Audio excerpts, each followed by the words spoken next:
আবু বকর সিদ্দিক রাস্তা দিয়ে হাঁটতেন, আর রাস্তা দিয়ে হাঁটতেন, আর রাস্তার দুই পাশের ঘাসগুলাকে সম্বোধন করে বলতেন, হায়রে লাউ কুনতু ওয়ারাকান মিন হাদিস শাজার, লাউ কুনতু ওয়ারাকাস শাজার লা আকালুল বাহাইম। আমি যদি রাস্তার দুই পাশের গাছের কোনো পাতা হইতাম, তাহলে চতুষ্পদ জন্তু, জানোয়ার, হাইওয়ানগুলা গাছের পাতা হিসাবে, ঘাস হিসাবে আমি আবু বকরকে খাইতো। আমি কাল কিয়ামতের দিন আল্লাহর সামনে হিসাবের কাঠগড়ায় দাঁড়াইতে হইতো না। কিন্তু বড় আফসোস, আমি আবু বকর তো আল্লাহর আদালতের বিচারের কাঠগড়ায় দাঁড়াইতে হবে। মিজানের পাল্লা আবু বকরের সামনে আছে, আমল নামার ডান হাতে না বাম হাতে, এটাও আবু বকরের সামনে আছে। বলতেছিলাম, বিশ্বনবী আয়েশাকে বলতেছিলেন, আয়েশা রে, তৃতীয় আরেকটা স্টেশন জায়গা এমন আছে যেই জায়গার মধ্যে কেউ কাউরে স্মরণ করবে না। তৃতীয় নম্বর জায়গা আরেকটা হইল ইন্দা সিরাত ইদা উদিয়া আলা জহরি জাহান্নাম। ফুলসিরাতের ব্রিজ পার হওয়ার সময়, ফুলসিরাতের ব্রিজ পার হওয়ার সময় রে আয়েশা, ফুলসিরাতের ব্রিজ যখন মানুষ পার হবে, ওই ফুলসিরাতের ব্রিজ দিয়ে আল্লাহ পাক জাহান্নামের উপর দিয়ে আল্লাহ স্থাপন করে দিয়েছে। আল্লাহ পাক বলেন, আয়াতের অনুবাদ,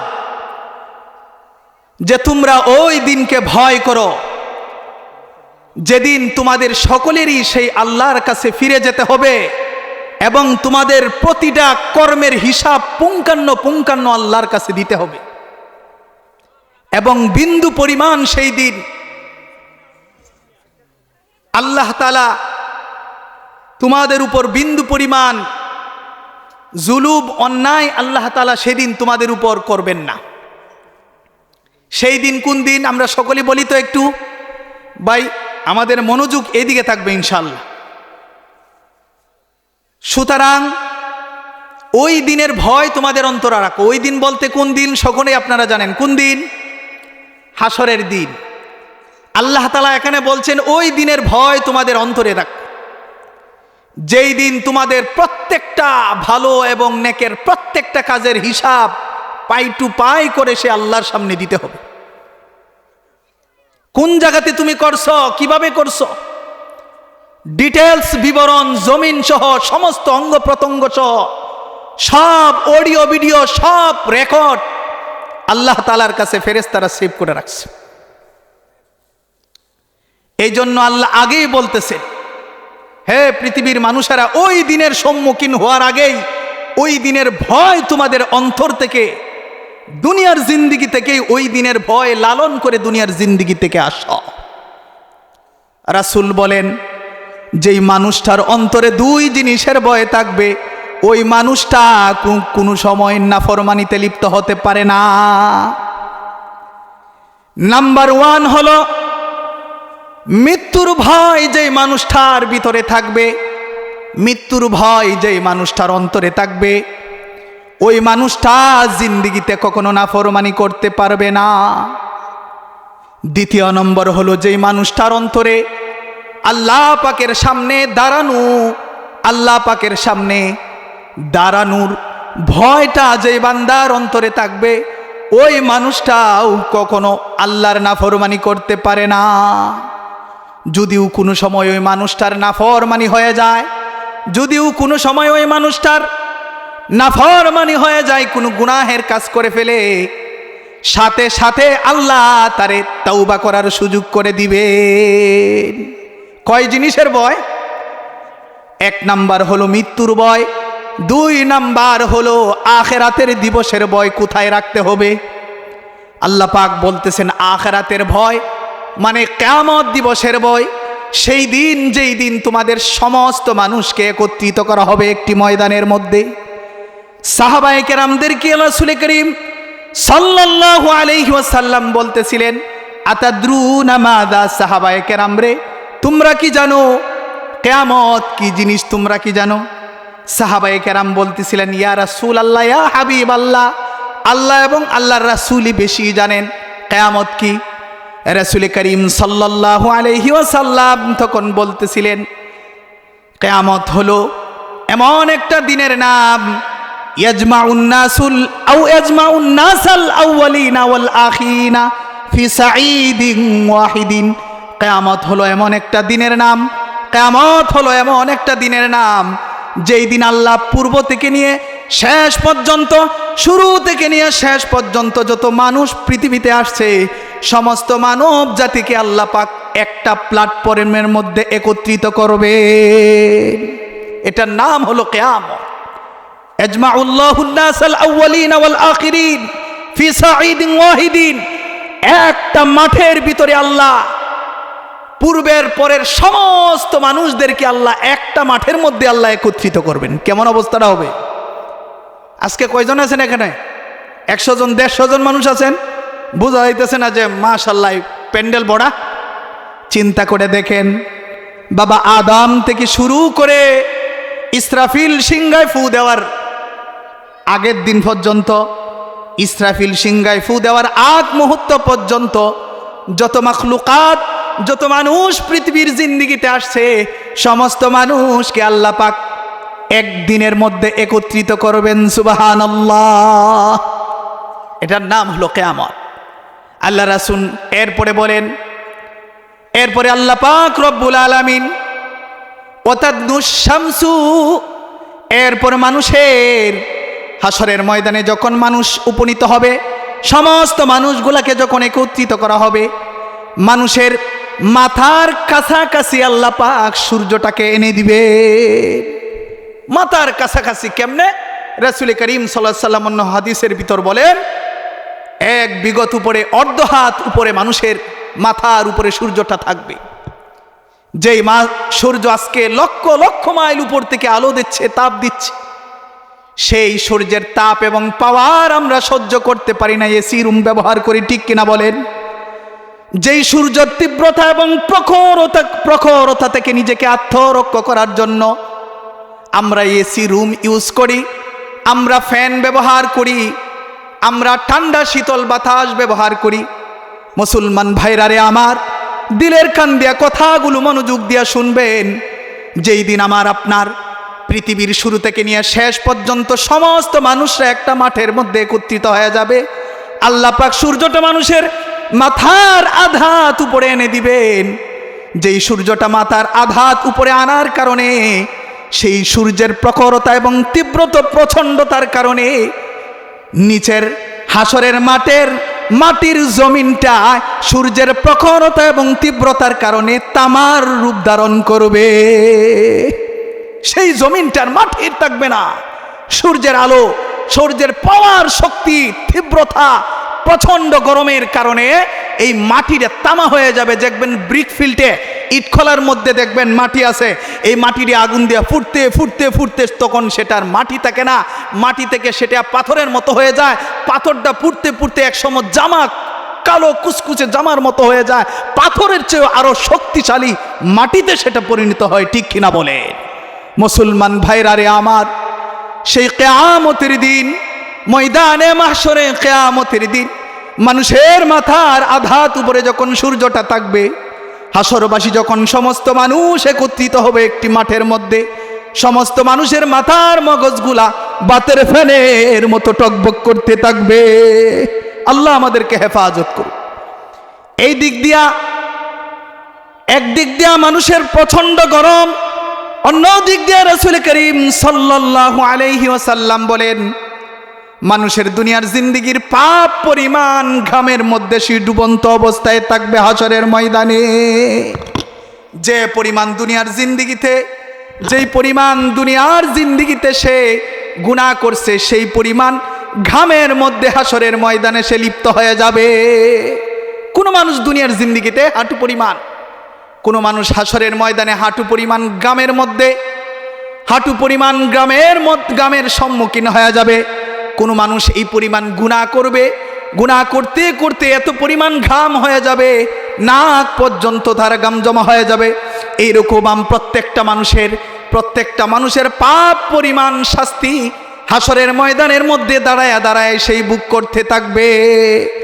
মানুষগুলো অস্থিরতা বিরাজ করতে থাকবে, পেরেশান হয়ে যাবে, বেচাইন হয়ে যাবে। ক্বালান নাসু বা'দুহুম লিবাদিন, একজন আরেকজনকে বলতে থাকবে, হাই রে আমাদের গন্তব্যস্থল কোথায়?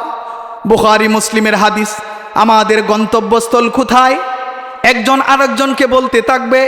এরপর একদল ক্বালা বা'দুন নাসি লিবা'দিন আলাইকুম বিআদম, এরপর কিছু মানুষ বলতে থাকবে, যাও আজকে তোমাদের এই কঠিন মুসিবতের দিন, আর কোনো রাস্তা নাই, তোমরা তোমাদের আদি পিতা হযরতে আদম আলাইহিস সালাতু ওয়াস সালামের কাছে দৌড়ে যাও। যদি এই কঠিন মুসিবত থেকে নিজেকে পরিত্রাণ দিতে চাও, মুক্ত করতে চাও, আদমের কাছে যাও। ফায়াতুনা ইলা আদম, সমস্ত হাসরবাসীরা ঝাঁকে ঝাঁকে দলে দলে হযরতে আদম আলাইহিস সালাতু ওয়াস সালামের কাছে চলে যাবে। যা বলবে, আনতা আবুল বাশার, যে আপনি হলেন সমস্ত মানুষের পিতা, আপনি হলেন সমস্ত মানুষের পিতা। আমরা তো এরকম মুসিবতের মধ্যে গ্রেফতার হয়ে গিয়েছি, হাসরের ময়দানে বড় কঠিন মুসিবত আমরা বরদাস্ত করতে পারতেছি না। হয়তো আল্লাহরে বলেন জাহান্নামের ফয়সালা করে দিতে, অথবা জান্নাতের ফয়সালা করে দিতে, তারপরেও হাসরের ময়দানের তীব্র কঠিন আযাব আমাদের আর বরদাস্ত হচ্ছে না। একদিন বিশ্বনবী সরকারে দু আলম আকায়ে নামদার তাজদারে মদিনা জিগর গুশায় আমেনা সঈদুল মুরসালিন রহমাতুল লিল আলামিন হযরত মুহাম্মদুর রাসূলুল্লাহ, সকলে বলি সাল্লাল্লাহু আলাইহি ওয়াসাল্লাম, একদিন বাসাতে গেলেন। যায় দেখলেন হযরতে আয়েশাতু সিদ্দিকা রাদিয়াল্লাহু তাআলা আনহা কাঁদতেছে। কে কাঁদতেছেন? কেমন মানুষ আয়েশাতু সিদ্দিকা, এটা পরে বলবো। কাঁদতেছেন আম্মাজান আয়েশাতু সিদ্দিকা রাদিয়াল্লাহু তাআলা আনহা, চোখে পানি, কাঁদতেছেন। আল্লাহ রাসূল বলেন, আয়েশা কেন তুমি কাঁদতেছো? মা ইউবকিকি, আয়েশা কোন জিনিস তোমারে কাঁদায়?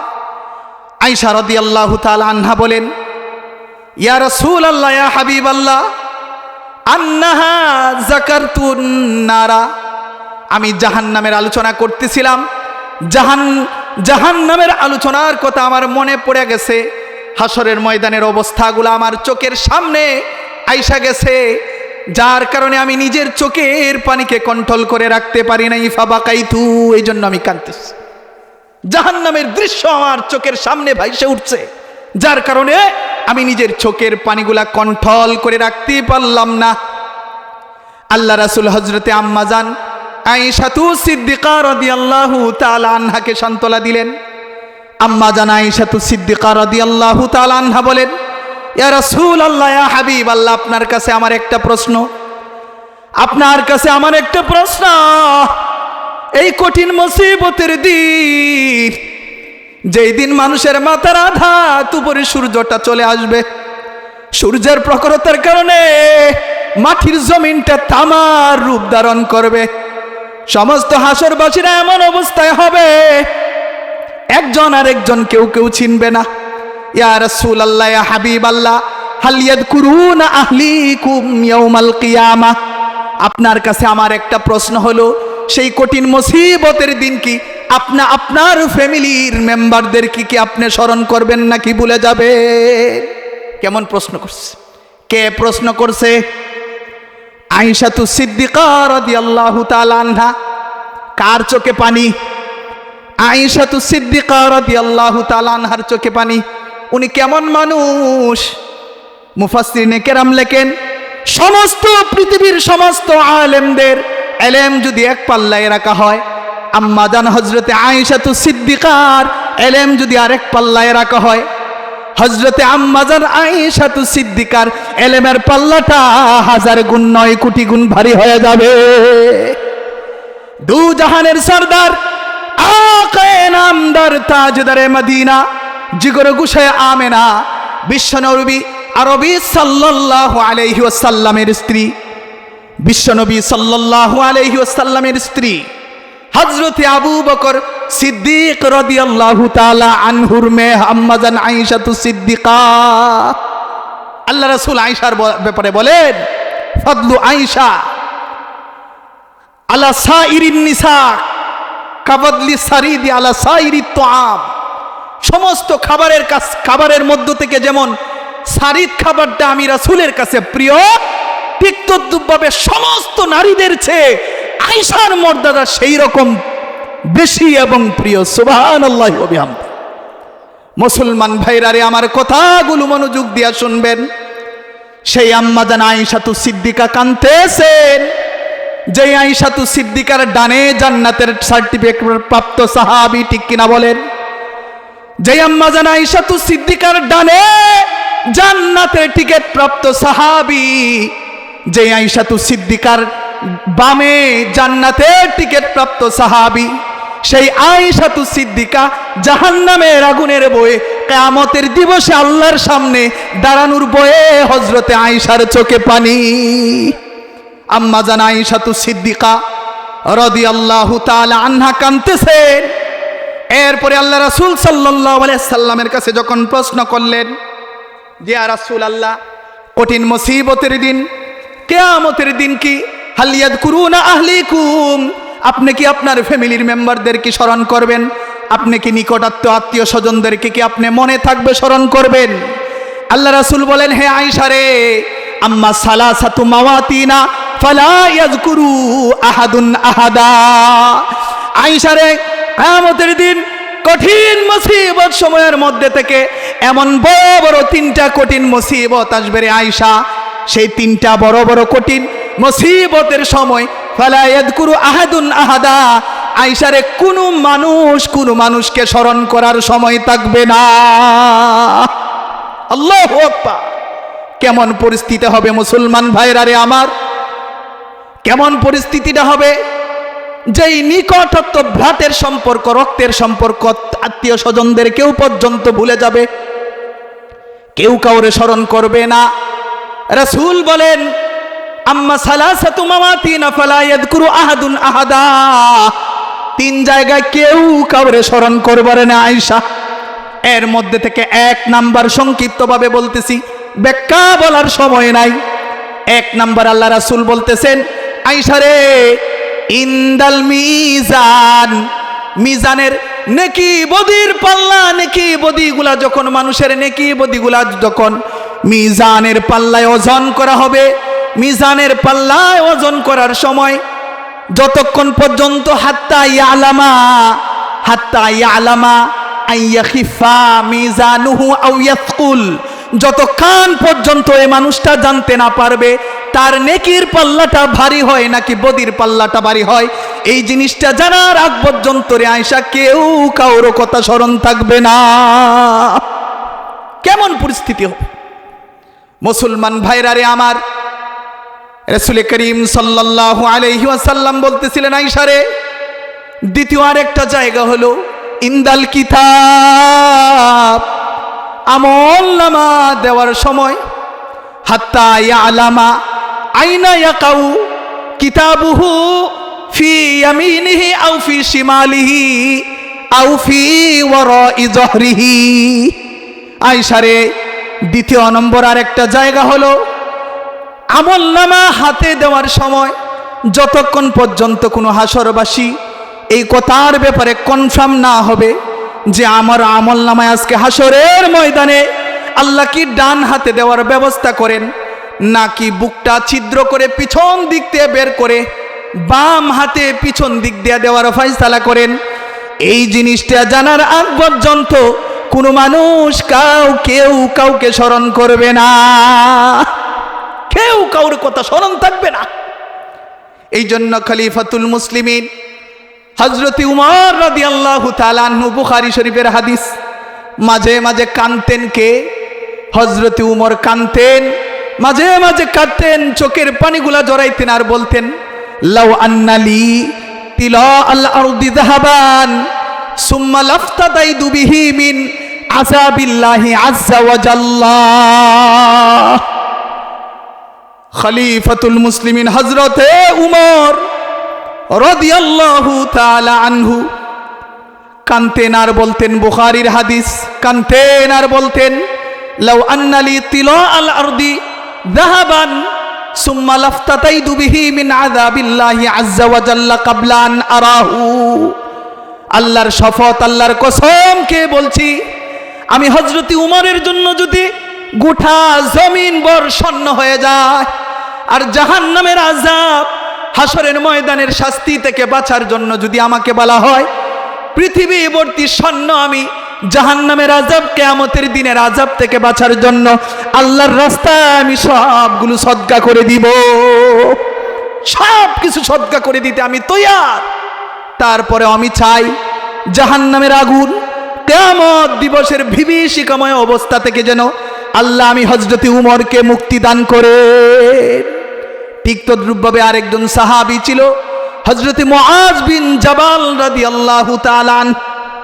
মুআজ বিন জাবাল রাদিয়াল্লাহু তাআলা আনহু কানা ইয়াবকি বুকাআন শাদীদান, একদিন খুব ভীষণভাবে কান্নাকাটি করতেছেন, চোখ দিয়া মুক্তার দানার মতো টপ টপ করে জমিনে পানিগুলা পড়তেছে।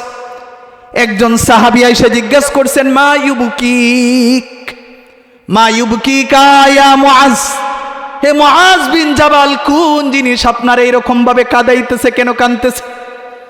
মুআজ বিন জাবাল রাদিয়াল্লাহু তাআলা আনহু বলেন, কাঁদতেছি, কান্নার কারণ হলো লিআন্নাল্লাহ আযজা ওয়া জাল্লা জাআলা কবজাতাইন, আল্লাহ তাআলা দুই মুষ্টি মানুষ সৃষ্টি করেছেন, ফাজাআলা ওয়াহিদাতান ফিন্নারি ওয়া ওয়াহিদাতান ফিল জান্নাহ, এক মুষ্টি সৃষ্টি করে আল্লাহ জান্নাতের জন্য বানাইছেন, আর এক মুষ্টি সৃষ্টি করে আল্লাহ জাহান্নামের জন্য বানাইছেন। ওয়া আনা লা আদরি মিন আইয়িন ফারিকাইনি আকুনু, আর আমি মুআজ বিন জাবাল, এই কথা আমার দিলের মধ্যে এখনো ইয়াকিন হয় নাই, আমার দিলে এখনো ইয়াকিন হয় নাই, আমি মুআজ বিন জাবাল এই কথাটা এখনো জানতে পারি নাই যে আমি কি জাহান্নামের দলের অন্তর্ভুক্ত নাকি জান্নাতের দলের অন্তর্ভুক্ত। এই জন্য আমি কাঁদতেছি। আজকে আমরা তো জুমার নামাজ পড়িয়া রমজানের 30 দিন ফরজ রোজা রাইকা, ঠিক আছে না, রমজান আসার পরে রমজানের রোজা রাইকে এরকম ভাবে শুধু জুমার নামাজ পড়িয়া, কুরবানি ঈদের নামাজ পড়িয়া, রমজানি ঈদের নামাজ পড়িয়া, 5 ওয়াক্ত নামাজ পড়িয়া দাবি করি যে আমারে আল্লাহ জান্নাত না দিলে আর কারে দিবে, জান্নাত কনফার্ম, জান্নাত কনফার্ম। মুআজ বিন জাবাল কাঁদতেছিলেন, কানা ইয়াবকি বুকাআন শাদীদা, ভীষণ ভাবে কাঁদতেছি, ভয় শুধু একটাই, না জানি সেই কিয়ামত দিবসের ভয়, কিয়ামত দিবসের বিভীষিকাময় অবস্থা নাকি আমাকে পেয়ে বসে, এই অবস্থা নাকি আমাকে পেয়ে বসে, যেই দিন কোনো মানুষ কাউকে চিনবে না। আব্দুল্লাহ ইবনে আব্বাস রাদিয়াল্লাহু তাআলা আনহু বলেন, আব্দুল্লাহ ইবনে আব্বাস রাদিয়াল্লাহু তাআলা আনহু বলেন, যেই সময় মিজানের পাল্লায় মানুষের নেকি বদিগুলাকে ওজন করা হবে, ওজন করার সময় এমন হবে একটা মানুষের একটা নেকির কারণে তার নেকির পাল্লাটা ভারী হয়ে যাবে। আব্দুল্লাহ ইবনে আব্বাস রাদিয়াল্লাহু তাআলা আনহু বলেন, একটি নেকির কারণ তার নেকির পাল্লাটা ভারী হওয়ার কারণে, একটি নেকির কারণে আল্লাহ তারে জান্নাতের মেহমান বানায় দিবেন, আর একটি গুনাহ বেশি হওয়ার কারণে তার বদির পাল্লাটা ভারী হয়ে যাবে, গুনার পাল্লাটা ঝুঁকে যাবে। একটি গুনাহ বেশি হওয়ার কারণে আল্লাহ তারে জাহান্নামের ফয়সালা করে দিবেন। এই জন্য আব্দুল্লাহ ইবনে আব্বাস রাদিয়াল্লাহু তাআলা আনহু কি বলতেন যে সাবধান, নেকি অর্জন করো, হাসরের ময়দানে সরিষার দানা পরিমাণ একটি নেকির কারণে মানুষের জান্নাতের ফয়সালা হবে, সরিষার দানা পরিমাণ একটি গুনাহ বেশি হওয়ার কারণে জাহান্নামের ফয়সালা হবে। আল্লাহ আমাদেরকে হেফাজত করো। খলিফাতুল মুসলিমিন হযরত আবু বকর সিদ্দিক রাদিয়াল্লাহু তাআলা আনহু এই হাদিস শোনার পর কাঁদতেন, আর আকাশের দিকে তাকায় তাকায় পাখিদেরকে লক্ষ্য করে বলতেন, তুবা লিতুয়ুর, হে আসমানের পাখিরা, ও জঙ্গলের পাখিরা, তোরা কতই না বড় সৌভাগ্যবান। আল্লাহ তোদেরকে কেমন লাইফ আর জিন্দেগি দিয়েছে, তোদের জিন্দেগির শুরুটা গাছের উপরে, তোদের রিজিকও আল্লাহ রাখছে গাছের ভিতর, তোদের মৃত্যুটাও হয়ে যায় গাছের মধ্যে, তোর কোনো হিসাব নাই। ওয়ালা হিসাব ওয়ালা হিসাবা ওয়ালা সুআলা ওয়ালা জুয়াবা, তার কোনো সুয়াল নাই, তোর কোনো হিসাব নাই, তোর কোনো নিখাস নাই, তোর কোনো কিচ্ছু নাই, হাবা আম্মাংসুরা, ধুলিসাৎ হয়ে যাবে। কিন্তু বড় আক্কেফার আফসোসের বিষয়, আমি আবু বকর বিচারের কাঠগড়ায় দাঁড়ায় যাইতে হবে। এইরকম ভাবে হযরতে আবু বকর সিদ্দিক হায়াতুস সাহাবার ভিতর লেখছেন, আবু বকর সিদ্দিক রাস্তা দিয়ে হাঁটতেন, আর রাস্তা দিয়ে হাঁটতেন, আর রাস্তার দুই পাশের ঘাসগুলাকে সম্বোধন করে বলতেন, হায়রে লাউ কুনতু ওয়ারাকান মিন হাদিস শাজার, লাউ কুনতু ওয়ারাকাস শাজার লা আকালুল বাহাইম। আমি যদি রাস্তার দুই পাশের গাছের কোনো পাতা হইতাম, তাহলে চতুষ্পদ জন্তু জানোয়ার হাইওয়ানগুলা গাছের পাতা হিসাবে, ঘাস হিসাবে আমি আবু বকরকে খাইতো। আমি কাল কিয়ামতের দিন আল্লাহর সামনে হিসাবের কাঠগড়ায় দাঁড়াইতে হইতো না। কিন্তু বড় আফসোস, আমি আবু বকর তো আল্লাহর আদালতের বিচারের কাঠগড়ায় দাঁড়াইতে হবে। মিজানের পাল্লা আবু বকরের সামনে আছে, আমলনামার ডান হাতে না বাম হাতে, এটাও আবু বকরের সামনে আছে। বলতেছিলাম, বিশ্বনবী আয়েশাকে বলতেছিলেন, আয়েশা রে, তৃতীয় আরেকটা স্টেশন জায়গা এমন আছে যেই জায়গার মধ্যে কেউ কাউরে স্মরণ করবে না। তৃতীয় নম্বর জায়গা আরেকটা হইল ইন্দা সিরাত ইদা উদিয়া আলা জহরি জাহান্নাম। ফুলসিরাতের ব্রিজ পার হওয়ার সময়, ফুলসিরাতের ব্রিজ পার হওয়ার সময় রে আয়েশা, ফুলসিরাতের ব্রিজ যখন মানুষ পার হবে, ওই ফুলসিরাতের ব্রিজ দিয়ে আল্লাহ পাক জাহান্নামের উপর দিয়ে আল্লাহ স্থাপন করে দিয়েছে। রাসূল করিম সাল্লাল্লাহু আলাইহি ওয়াসাল্লাম বলেন, জাহান্নামের উপর দিয়ে আল্লাহ পাক ফুলসিরাতের ব্রিজ স্থাপন করে দিয়েছেন। গুনাহগারেরা একের পর এক কেটে কেটে জাহান্নামের গভীরের মধ্যে লিপ্ত হয়ে জাহান্নামের গভীরে তারা পড়ে যাবে। নাফরমান যারা আছে কেটে কেটে জমিনে পড়ে যাবে। ফুলসিরাতের ব্রিজ কেউ আর পার হইতে পারবে না। প্রত্যেকটা মানুষ তাদের নেকি অনুযায়ী ফুলসিরাতের ব্রিজের সামনের দিকে যাইতে পারবে। কেউ 10 কদম সামনে যাবে, যায়া গুনার কারণে কেটে কেটে জাহান্নামের মধ্যে পতিত হয়ে যাবে। কেউ 2 কদম সামনে যায় পড়ে যাবে, কেউ অর্ধেক পার হবে তারপরে যাবে, কেউ 1 কদম বাকি ছিল। ফুলসিরাতের ব্রিজ পার হওয়ার নেকির মেয়াদ শেষ হয়ে গেছে, নেকি শেষ হয়ে গিয়েছে, যার কারণে 1 কদম বাকি থাকা অবস্থাও সে জাহান্নামের মধ্যে পতিত হয়ে যাবে। চিন্তা করে দেখছে কেমন অবস্থা। রাসূল বলেন, এই ফুলসিরাতের ব্রিজ পার হওয়ার সময় রে আয়েশা, কেউ কারো কথা স্মরণ থাকবে না, সবাই সবাইকে ভুলে যাবে। যদিও আপনজন হোক, যদিও ছেলে হোক, মেয়ে হোক, দুনিয়ার যত বড় আত্মীয় স্বজন, যত বড় কাছের কলিজার মানুষই হোক না। চিন্তা করে দেখেন, যেই মা যেই বাবা একটা সন্তানের জন্য নিজের জান পর্যন্ত বিলীন করে দেয়, সেই বাবার কথাও সেই সন্তানে কাল কিয়ামতের দিন হাসরের ময়দানে স্মরণ থাকবে না। হযরতে আনাস বিন মালিক থেকে হাদিস বর্ণিত, হযরতে আনাস বিন মালিক রাদিয়াল্লাহু তাআলা আনহু থেকে হাদিস বর্ণিত। আনাস বিন মালিক রাদিয়াল্লাহু তাআলা আনহু বলেন, হাসরের ময়দানে একজন বাবা উপস্থিত হবে। বাবা উপস্থিত হয়ে সন্তানের কাছে যাবে, যা বলবে, বাবা হে, আমি তোমার দুনিয়ার জন্মদাতা পিতা, তুমি কি আমাকে চিনছো নাকি? তো হাদিসের ব্যাখ্যা আসছে, সে বলবে, হ্যাঁ, আপনি তো আমার জন্মদাতা পিতা। এরপরে সে বলবে, বাবারে, আজকে কঠিন মুসিবতের দিন, কিয়ামতের দিন, আমি বড় কঠিন পরিস্থিতির সম্মুখীন হয়ে গিয়েছি। কিছু নেকির প্রয়োজন, জানি না আমার 3টা ঘাটি সামনে আসতেছে, জানি না কি পরিস্থিতি হয়, কয়েকটা নেকি দেয়া তুমি আমারে সাহায্য করো।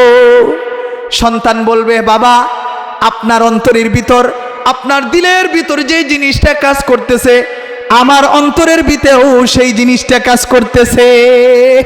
আপনি যেমন ভাবতেছেন একটা নেকি যদি কম হয় জাহান্নামের ফয়সালা, আমিও তো এরকম ভাবতেছি একটা নেকি যদি কম হয় আমারও তো জাহান্নামের ফয়সালা হবে। বাবা, আমি আজকে কঠিন মুসিবতের দিন, আমি আপনাকে নেকি দিয়া সাহায্য করতে পারবো। কেমন ভয়ানক পরিস্থিতি! এটা কি করোনার সময় যে পরিস্থিতি ছিল এরকম হবে? যে করোনার সময় আপনারা পেপার পত্রিকা নিউজে আপনারা দেখছেন অসংখ্য মানুষ, স্ত্রী মারা গেছে, স্বামী লাশটাকে দাফন করার জন্য হাসপাতালেই যায় না। সন্তান মারা গেছে, গ্লাসের ভিতরে রইছে, গ্লাস থেকে বের করে নাই, ফোন করছে সন্তান মারা গেছে, আপনি নেয়া বাড়িতে দাফন করেন, বলতেছে না আপনারা ব্যবস্থা করেন, আমরা সেখানে আর যাব না।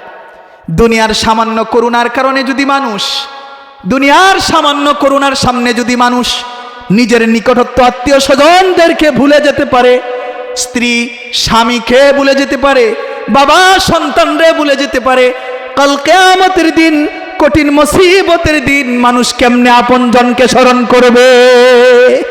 একটু চিন্তা করে দেখ কি পরিস্থিতি হবে। এই জন্য রাসূল করিম সাল্লাল্লাহু আলাইহি ওয়াসাল্লাম বলেন, ইয়াউমা ইযিন ইয়াসতুরুন নাসু আশতাতা, সেই দিন মানুষ বিভিন্ন দলে বিভক্ত হয়ে যাবে, এমন বিভিন্ন দলে বিভক্ত হয়ে যাবে। রাসূল করিম সাল্লাল্লাহু আলাইহি ওয়াসাল্লাম বলেন যে কাল কিয়ামতের দিন ময়দানে মাহশরে সমস্ত পৃথিবীর মানুষকে আল্লাহ পাক চারটা ভাগে ভাগ করবেন। এক শ্রেণীকে আল্লাহ পাক হাসরের ময়দানে, এক শ্রেণীকে হাসরের ময়দানে বিনা হিসাবে আল্লাহ তাদেরকে জান্নাত দান করবেন। সুবহানাল্লাহ। মানুষকে আল্লাহ পাক বিনা হিসাবে জাহান্নামে দাখিল করায় দিবেন। নাউজুবিল্লাহ। আরেক শ্রেণীর মানুষ হবে যাদের হিসাব নিবেন, আল্লাহ হিসাবটা সহজ করে নিবেন, হিসাবটা সহজ করে নিয়ে এদেরকেও আল্লাহ জান্নাত দিয়ে দিবেন। সুবহানাল্লাহ। চতুর্থ আরেক শ্রেণীর মানুষ থাকবে যাদের হিসাব নেওয়া হবে কঠিনভাবে, যাদের থেকে কঠিনভাবে হিসাব নেওয়া হবে, এরা কখনো সামনের দিকে যাইতে পারবে না, এরাও হিসাব দিতে দিয়ে ক্লান্ত হয়ে জাহান্নামের আগুনের মধ্যে পড়ে যাবে। নাউজুবিল্লাহ। কারা বিনা হিসাবে কাল কিয়ামতের দিন? আমরা যদি অল্প সময় ধৈর্য ধারণ করে আমরা কিছু শুনতে পারি তাহলে আমরা বুঝতে পারবো আজকে আমরা এখানে যারা আছি, আমি অথবা আপনারা কোন শ্রেণীর অন্তর্ভুক্ত। এক শ্রেণী তো আল্লাহ তাআলা বিনা হিসাবে, এক শ্রেণীর আল্লাহ কি করে দিবেন? বিগাইরি হিসাব, হিসাব ছাড়া, সুয়াল ছাড়া, জবাব ছাড়া, কোনো কিচ্ছু ছাড়াই আল্লাহ তাআলা বিগাইরি হিসাব আল্লাহ তাআলা এদেরকে জান্নাতের মেহমান বানায় দিবে। আল্লাহ রাসূল সাল্লাল্লাহু আলাইহি ওয়াসাল্লাম বলেন, ইয়াদখুলু উম্মতি আল জান্নাতা, ইয়াদখুলু উম্মতি আল জান্নাতা ৭০ আলফান বিগাইরি হিসাব। আল্লাহ তাআলা আমাকে বলছেন, হে নবী আপনার উম্মতের মধ্যে থেকে ৭০,০০০ উম্মতকে আমি বিনা হিসাবে জান্নাত দিয়ে দিব। সুবহানাল্লাহ। এরপরে আমি আল্লাহর কাছে আরো দরখাস্ত করছি, আল্লাহ আমার উম্মত বড় কমজোর এবং দুর্বল, আমার উম্মতের মধ্যে বিনা হিসাবে জান্নাতে যাওয়ার সংখ্যাটা আপনি আর একটু বাড়ায়া দেন। দয়ার নবী, মায়ার নবী, বিশ্ব নবী আল্লাহর কাছে প্রশ্ন করার পর আল্লাহ বিশ্ব নবীর দোয়াকে মঞ্জুর করলেন, কবুল করলেন। নবী আপনি যে আপনার ৭০,০০০ উম্মতকে, আমি ৭০,০০০ উম্মতকে বিনা হিসাবে জান্নাত দিব, ৭০,০০০-এর সাথে সাথে প্রতি হাজারের সাথে সাথে আরো ৭০,০০০ যোগ করেন, ৭০,০০০-এর সাথে আরো ৭০,০০০ পূরণ, ৭০,০০০ পূরণ ৭০,০০০, ৪৯০ কোটি মানুষকে বিনা হিসাবে, আপনার উম্মতকে বিনা হিসাবে জান্নাতের মেহমান আমি আল্লাহ তাআলা বানায় দিব। বিনা হিসাবে আপনার উম্মতের মধ্যে থেকে বিনা হিসাবে এরা জান্নাতে চলে যাবে। এখন তারা কারা? এক নম্বরে আসবে আল আম্বিয়া, সমস্ত নবীগণ। সুবহানাল্লাহ। এদের পরিস্থিতিটা কেমন হবে? এদের আমুলনামার পরিস্থিতিটা আল্লাহ রাসূল বলতেছেন, এরা হলো এই শ্রেণীর মানুষ যাদেরকে আল্লাহ বিনা হিসাবে জান্নাত দিয়া দিবেন। এদের আমলনামাটা কেমন হবে? রাসূল বলেন, এরা যখন আল্লাহর সামনে হাসরের ময়দানে উপস্থিত হবে, আল্লাহ তাকায় দেখবেন এদের আমলনামার মধ্যে, এদের আমলনামার মধ্যে একটা গুনাহের দাগ পর্যন্ত নাই, একটা গুনাহের দাগ নাই। এমন আমলনামা নিয়ে তারা উঠবে। তারা কোনো মানুষ আছে এরকম যে তার আমলনামায় একটা গুনাহের দাগ নাই? আছে নাকি? নবীরা ছাড়া, যেহেতু নবীরা মাসুম, নবীরা ছাড়া এমন কোনো মানুষ আছে যে তার আমলনামায় একটা দাগ নাই, একটা সগীরা গুনাহ নাই, একটা কবিরা গুনাহ নাই? আছে কোনো মানুষ? এমন কোনো ফির, এমন কোনো কুতুব, এমন কোনো গাউস, এমন কোনো আউলিয়া আছে নাকি? কেউ নাই। তো এক নম্বর, তারা নবীদেরকে আল্লাহ বিনা হিসেবে জান্নাত দিয়ে দিবেন। এরপরে দেখেন, ইচ্ছা করলে আমরাও প্রথম শ্রেণীর অন্তর্ভুক্ত হতে পারি। সুবহানাল্লাহি ওয়া বিহামদিহি। কেমনে? আল্লাহ রাসূল বলেন, আল্লাহ রাসূল বলেন, হাসরের ময়দানে এই শ্রেণীর মানুষগুলা যখন উঠবে, তখন দেখতে পাবে আল্লাহ পাক দেখবেন এদের আমলনামায় গুনাহের একটা দাগ পর্যন্ত নাই। এরপরে আল্লাহ রাসূল বলেন আমার উম্মতের মধ্যে থেকে অনেক উম্মত এমন থাকবে গুনাহ করছে, গুনাহ করে করে আল্লাহর কাছে তওবার হাতগুলো উঠিয়ে দিয়েছে, গুনাহ করছে তওবা করছে, এমন অবস্থা হয়ে গেছে গুনাহ করছে তওবা করছে, গুনাহ করার সাথে সাথে তওবা করে নিছে, এমন অবস্থায় তওবা অবস্থায় তার মৃত্যু হয়ে গেছে, পরিপূর্ণভাবে সে আল্লাহর কাছে তওবা করছে। রাসূল বলছেন আত্তাইবু মিনাজ যামবি কামাল্লা যামবালা, তওবা গুনাহ থেকে তওবা করনেওয়ালা ব্যক্তি এমন যেমন তার আমলনামায় একটা গুনাহও নাই। রাসূল বলেন আমার কোন উম্মত যদি গুনাহ করে তওবায়ে নাসুহা করতে পারে, পরিপূর্ণ তওবা আল্লাহর কাছে করতে পারে, আল্লাহ পাক তার জিন্দেগীর তামাম গুনাহগুলি মাফ করে তারে আম্বিয়া কেরামের মতো মাহফুজ আর নিষ্পাপ বানায় আল্লাহ তাআলা তারে কবরে ঢুকায়া দিবে। মৃত্যুর আগে যদি কোনো মানুষ তওবায়ে নাসুহা করতে পারে তাহলে ওই মানুষটার আমলনামায় কি কোনো গুনাহ থাকবে? আত্তাইবু মিনাজ যাম কামাল্লা যামবালা, গুনাহ থেকে কাটি দিলে তওবা করনেওয়ালা ব্যক্তি এমন যেমন জিন্দেগিতেও তার আমলনামায় কোনো গুনাহ ছিল না। রাসূল বলেন আমার এই সমস্ত উম্মতরা যখন কাল কিয়ামতের দিন আল্লাহর হাসরের ময়দানে একত্রিত হবে, আল্লাহ এদের আমলনামাগুলো তাকায়া তাকায়া দেখবেন আম্বিয়া কেরামের মতো এই সমস্ত মানুষদের আমলনামার মধ্যে একটা কালো দাগও নাই। সুবহানাল্লাহ। আল্লাহ বলবেন আম্বিয়া কেরামদের মতো এদেরকেও এই সমস্ত উম্মতদেরকেও আল্লাহ বিনা হিসাবে জান্নাতের মেহমান বানায় দিবে, বিনা হিসাবে আল্লাহ এদেরকে জান্নাতের মেহমান। তা আমাদের প্রথম শ্রেণীর অন্তর্ভুক্ত হওয়ার অপশন আমাদের আছে না নাই? আমরা যদি ইচ্ছা করি প্রথম শ্রেণীর অন্তর্ভুক্ত হতে পারবো কি পারবো না?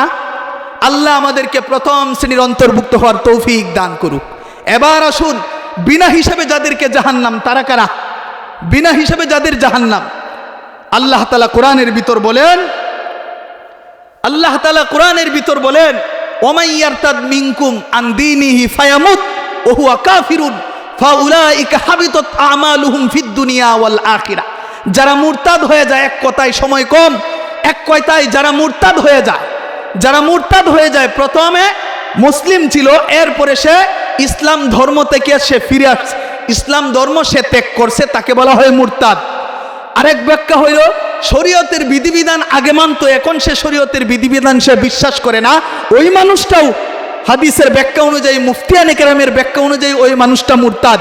যেই মানুষটা শরীয়তের কোনো অকাট্য দলিল দ্বারা সাব্যস্ত কোনো বিধানকে সে অস্বীকার করে, যেমন শরীয়তের অকাট্য দলিল দ্বারা সাব্যস্ত কি নামাজ, রোজা, হজ, যাকাত, এরকম আরো অনেক কিছু, কিন্তু সে এটাকে অস্বীকার করে, মানে না, অস্বীকার করে, ইনকার করে। রাসূল বলেন সাথে সাথে ইনকার করার সাথে সাথে সে বেদিন হয়ে যাবে, কাফের হয়ে যাবে। এই অবস্থায় যদি এই মানুষটার মৃত্যু হয় সাথে সাথে সে জাহান্নামী। আল্লাহ রাসূল বলেন ওই মানুষগুলা যখন কিয়ামতের দিন উঠবে, আল্লাহ তাআলা এদের আমলনামার দিকে তাকায় দেখবেন, এদের আমলনামা জিরো থাকবে, একটা সাদা দাগ বলতে কিচ্ছু থাকবে না, শুধু জিরো থাকবে, জিরো, কিছুই থাকবে না। কারণ যা করছে ইরতিদান আনিল ইসলাম হওয়ার কারণে, মুরতাদ হওয়ার কারণে সমস্ত আমলগুলো আল্লাহ তাআলা অপশন থেকে ডিলিট করে দিয়েছেন, বিনা হিসাবে আল্লাহ এদেরকে জাহান্নামের ফয়সালা করে দিয়েছেন। নাউজুবিল্লাহ। নাম্বার 3, তৃতীয় শ্রেণীর মানুষ হলো, আল্লাহ রাসূল বলেন যাদের কাছ থেকে আল্লাহ তাআলা হিসাব নেবেন তো হিসাবটা সহজ করে নেবেন। হিসাবটা কেমনে নেবেন? রাসূল বলেন হিসাব নেবেন তো আল্লাহ তাআলা সহজ করে নেবেন। কেমনে? সহজ হিসাব কেমনে নেবেন? আল্লাহ রাসূল সাল্লাল্লাহু আলাইহি ওয়াসাল্লাম বলেন হিসাবটা সহজ করে নেবেন। আল্লাহ তাআলা বান্দা দেখবেন যে কি পরিমাণ সে আমল করছে, আল্লাহ দেখবেন বান্দার প্রতি জিজ্ঞাসা করবেন কি পরিমাণ সে আমল করছে, আল্লাহ কি পরিমাণ সে আল্লাহর জন্য ইবাদত বন্দিগি সে নিয়ে আসছে, করতে পারছে, সে আমলনামাগুলা দেখতে পাবে, আল্লাহ পাক দেখতে পাবেন তার আমলনামাগুলা। এরপর আল্লাহ পাক রব্বুল আলামিন তার কৃত নিয়ামতগুলা বান্দার উপর স্মরণ করায় দিবেন যে তুমি তো ইবাদত করছো, ঠিক আছে, আমিও তো তোমারে অমুক অমুক অমুক অমুক নিয়ামতগুলো আমি আল্লাহ তাআলা তোমারে দান করেছিলাম। তোমার সমস্ত ইবাদত নিয়ামতের মোকাবেলায় শেষ। এরপরে আসবে গুনাহ, বান্দার আরো অনেক গুনাহ বাকি রয়েছে। আল্লাহ তাআলা এক পর্যায়ে বলবেন যাও আমি আল্লাহ তাআলা দয়া করে তোমাকে মাফ করে দিলাম। সুবহানাল্লাহ। আল্লাহ পাক রব্বুল আলামিন এই শ্রেণীর মানুষদেরকেও হিসাবটা সহজ করে নিয়ে এদেরকেও আল্লাহ পাক জান্নাতের মেহমান বানায় দিবেন। সুবহানাল্লাহ। চতুর্থ প্রকার যাদেরকে আল্লাহ পাক হিসাব নেবেন কিন্তু অনেক কঠিন করে হিসাব নেবেন। হযরতে আম্মা জান আয়েশা বলেন, মান হুসিবা ফাকাদ উহলিকা। আরেক হাদিসে আসছে, মান হুসিবা উযিবা। যার কাছ থেকে আল্লাহ হাসরের ময়দানে হিসাব চাইবেন, তো ওই মানুষটা ধরা খেয়ে যাবে, মানে সে জাহান্নামের ঠিকানা তার হয়ে যাবে, একেবারে জাহান্নামেই তার ঠিকানা হয়ে যাবে। হিসাব দিয়া যাওয়ার মতো সামনে রাস্তা নাই। হিসাব কাকে বলা হয়? হিসাব আল্লাহ তাআলা এক এক করে শুরু থেকে নিয়ে শুরু করে প্রাপ্ত বয়স্ক হওয়ার পর থেকে নিয়ে শুরু করে আল্লাহ এক একটা নিয়ামতের কথা আল্লাহ তাআলা জিজ্ঞাসা করবেন, এবং এক একটা কি কারণে গুনাহগুলা করছি এক একটা গুনার কথা জিজ্ঞাসা করবেন, এক একটা নিয়ামতের কথা জিজ্ঞাসা করবেন। চুরি কেন করছিলা, মিথ্যা কেন বলছিলা, ডাকাতি কেন করছিলা, এক একটা গুনাহের কথা জিজ্ঞাসা করবেন। যেই পরিমাণ নাফরমানি সে করছে, প্রত্যেকটা নাফরমানির হিসাব সেই আদালতের কাঠগড়ায় দাঁড়ায় দাঁড়ায় দিতে হবে। এইভাবে যদি কোনো মানুষ হিসাব দিতে হয়, সে কি কখনো কশিনকালেও হিসাব দিয়ে সামনে যাইতে পারবে? আল্লাহ রাসূল সাল্লাল্লাহু আলাইহি ওয়াসাল্লাম বলেন, আল্লাহ যদি কোনো বান্দার কাছ থেকে হিসাব চায়া বসেন, ওই কোনো উম্মতের এরকম কোনো সাহস নাই, কলিজায় কোনো শক্তি নাই যে আল্লাহর সামনে সে 60 বছর 70 বছরের জিন্দিগির হিসাব দিয়ে সামনে জান্নাতে পাইবে, জান্নাতে যাইতে পারবে। তো হিসাব আল্লাহ যার কাছ থেকে চাইবেন সে ধরা খেয়ে যাবে। এরপরে হিসাব দিতে দিতে সে ক্লান্ত হয়ে যাবে, পাহাড় পরিমাণ গুনার বোঝাগুলো হয়ে যাবে। আল্লাহ তাআলা এদেরকেও জাহান্নামের বাসিন্দা বানায় দিবেন না, আউযুবিল্লাহ। আল্লাহ তাআলা আমাদেরকে প্রথম শ্রেণী এবং তৃতীয় শ্রেণীর অন্তর্ভুক্ত হওয়ার তৌফিক আল্লাহ তাআলা আমাদের সকলকে দান করুক। এই জন্য আমাদের অন্তরের ভিতর কয় জিনিসের ভয় রাখতে হবে? কয় জিনিসের ভয়? মৃত্যুর ভয়, পরকাল দিবসের ভয়। এই দুই ভয় যদি নিয়ে আমরা দুনিয়ার জিন্দেগিতে বিদায় হইতে পারি, আল্লাহ পাক রব্বুল আলামিনের কাছে আমরা আশা করতে পারি প্রথম শ্রেণী এবং তৃতীয় শ্রেণীর অন্তর্ভুক্ত করে আল্লাহ তাআলা আমাদেরকে জান্নাতের মেহমান হিসাবে আল্লাহ তাআলা আমাদের সকলকে কবুল করবেন। ওমা আলাইনা ইল্লাল বালাগ। আসসালামু আলাইকুম ওয়া রাহমাতুল্লাহি ওয়া বারাকাতুহু।